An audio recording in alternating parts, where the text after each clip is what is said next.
If you saw the title of this video and were like, yep, I really need to watch that right now, then you are taking such a positive step forward. Be proud of that.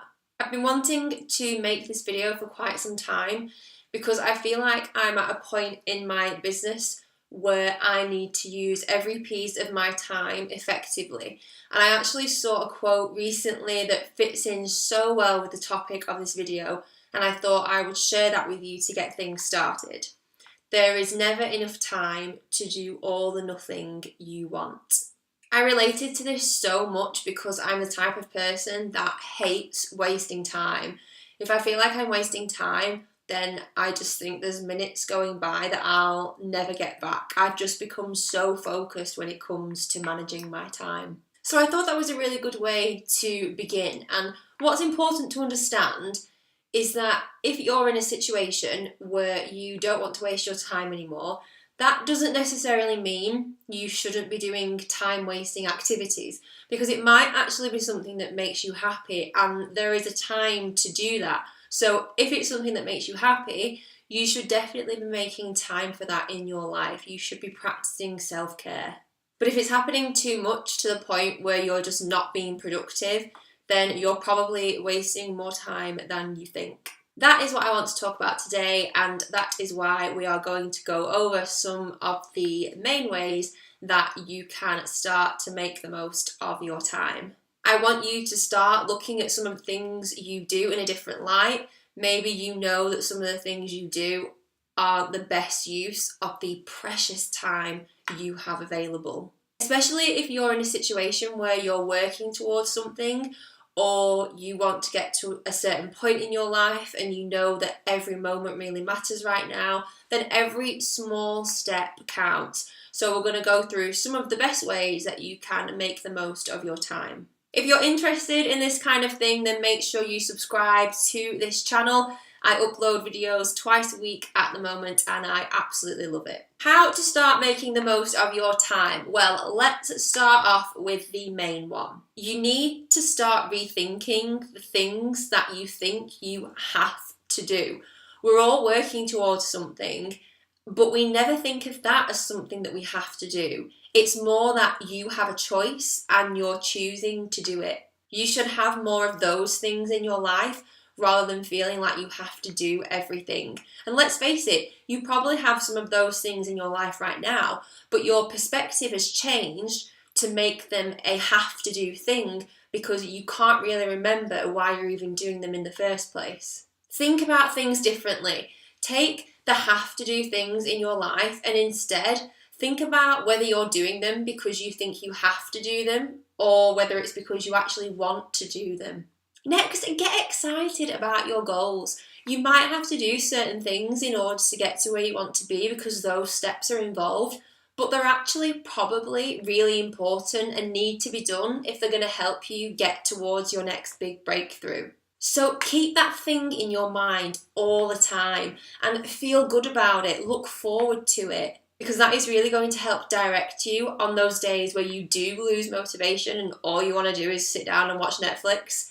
Think about where you want to end up and get excited. Next is something that I talk about quite a lot and is a topic I actually did a video on quite recently, and that is in order to make the most of your time, you need to plan.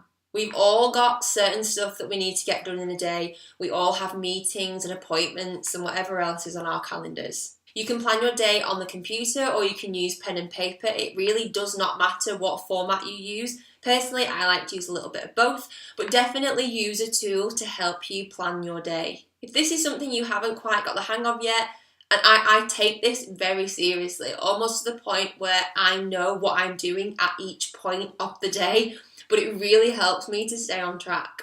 I highly recommend you do this.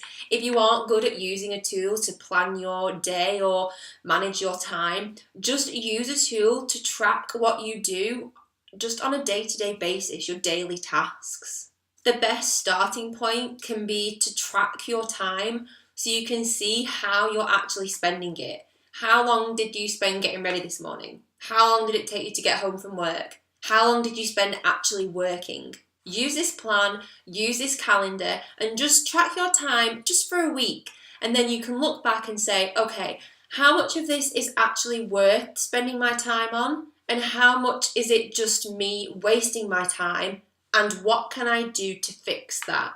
You might not be able to change how long it takes you to get home from work right now, but you could in the future. So think about what that looks like. So some options might be you could move house, you could get another job. Is that time in your life that you're going to get back? Or could you do something else that's worthwhile while you're on your way home from work?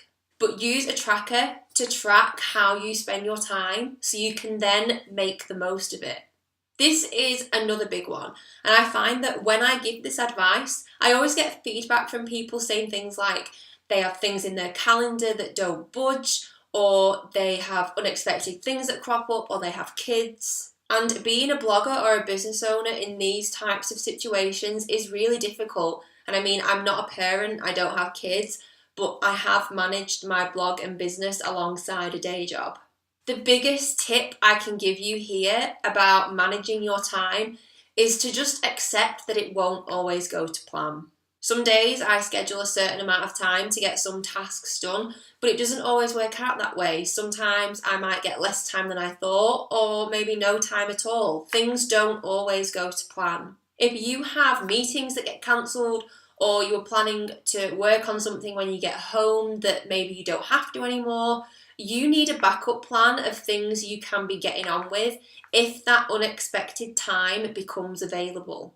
Because what you don't want to do is be in a situation where you're like, okay, my call's cancelled, I've got 45 minutes, what am I going to do? Oh, I'll just start scrolling through Instagram. I love doing that as much as the next person, but if that's being done in time that was dedicated to something else, then what are you going to do instead? Another tip I can give you is to outsource the tasks that you either aren't very good at or you don't like doing. And this is coming from somebody who works with clients that do this exact thing. Let me tell you something that I really hate how much time it takes. Washing and blow drying my hair. I just feel like I'm always wasting my time with this. Why? Well, first I have to wash it, and as somebody with naturally curly, very thick hair, it is not easy. And then I usually blow dry it because I want it to last longer, and that takes me forever because my hair is usually like, nope, I want to stay curly. So while I like my hair when it's done, while I like the finished result, going through that process always makes me feel like I'm just wasting my time. That's why I love it when it's time for my hair appointment and my hairdresser can do it for me because I know she's going to do an amazing job. And I can make the time for it when I have to, because when she's doing it, I can do other things like talk to her about my wedding plans or get on my phone or my laptop and do some work. It means that I'm not going through the process myself and doing a poor job of it. Maybe you can relate this to your blog or business. Maybe for you, it means video editing. Maybe it means blog post writing. Maybe it means social media management. Think about what you're bad at or what you hate doing, and if you could outsource this to somebody else, because if you actually do this, it's probably going to save you so much more valuable time that you could spend focusing on the things you want to do. And this actually relates really well to the next bit, because if you get rid of the tasks that you're bad at or the tasks that you don't like, you can do more tasks that will help you make the most of your time. If you do more of the things that get you motivated and make you happy, that's going to allow you to see where your next breakthrough is going to come from.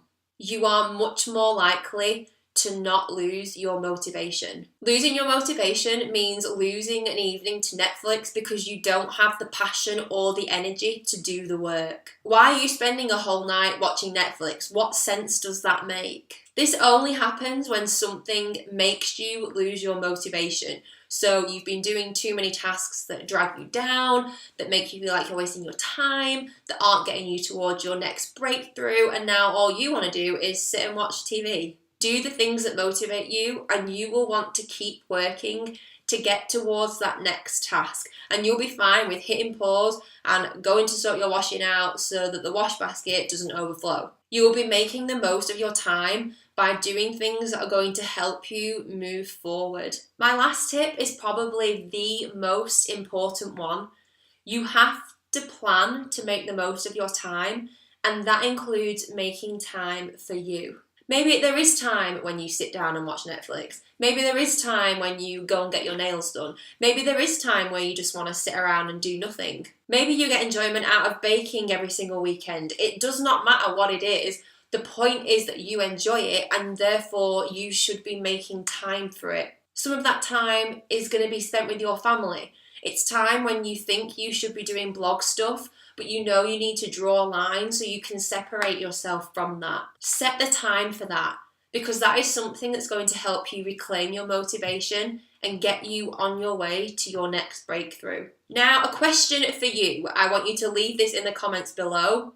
What is the one thing you know you waste the most time doing? Admit to it. Put it out there. See it and be like, yep, I do that, and it's not great, but I'm going to fix it, and I'm not going to do it all at once. I'm just going to take small steps forward to get there. Leave that in a comment below. Let's encourage each other. We all waste time, but it's about what we can do to fix it. That's all for today, bloggers. Thank you so much for watching. I really appreciate it. Make sure you subscribe to this channel for more motivational chats. I'm uploading 2 videos a week at the moment, so stick around for that. And if you really can't get enough, then head over to my blog where I publish content 3 times a week. I will leave a little link in the description below. Please remember to make the most of your time so you can get one step closer to a breakthrough. I know it's tough, but I definitely believe you can get there. See you next time.